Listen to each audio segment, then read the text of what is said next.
High বন্ধুরা, আমি একটা পাস্তা বানাবো। পাস্তা সেদ্ধ করে নিয়েছি, গাজর কেটে নিয়েছি, রসুন গাছ নিয়ে নিয়েছি, পেঁয়াজ নিয়ে নিয়েছি।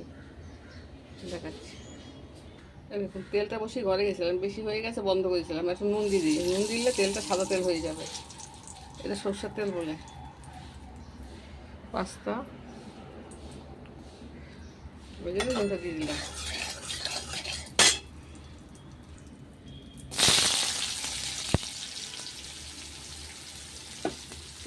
এইবারে রসুন গাছগুলো লাগে, এইগুলোও দিয়ে দিচ্ছি। ভালো দেখো, ভালো করে এই যে সবজিগুলো কালারফুল দেখাচ্ছে কিনা। হালকা একটু ভিনেগার দিয়ে দিচ্ছি। এবারে পাস্তাটাকে দিয়ে দিচ্ছি, মেরে দেখাচ্ছি। পাস্তাটাকে দিয়ে দিলাম। এইবারে রসুন গাছগুলো দিয়ে দিলাম।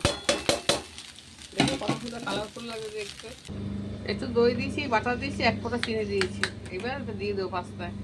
ঝাল ছাড়া তুলে রাখবো, ঝাল দিয়ে পরে দেখুন কালারফুল হয়েছে। এবার একটু লঙ্কা দিয়ে দিলাম, বাচ্চা তুলে রাখলাম, একটু গোলমরিচ দিয়ে দিলাম, নাহলে ভালো লাগবে না খেতে। কিরকম লাগছে, ভালো লাগলে লাইক শেয়ার করবে। এই দেখো আমার হোয়াইট পেস্ট হয়ে গেছে, দই দিয়ে মাখন দিয়ে কি সুন্দর কালার করেছে দেখুন। এই দেখুন আমার পাস্তা হয়ে গেছে, কিরকম লাগছে, ভালো লাগলে লাইক শেয়ার করবে। দই দিয়ে দেখেছেন, সবই দেখিয়ে দিয়েছি কত ভালো হয়েছে।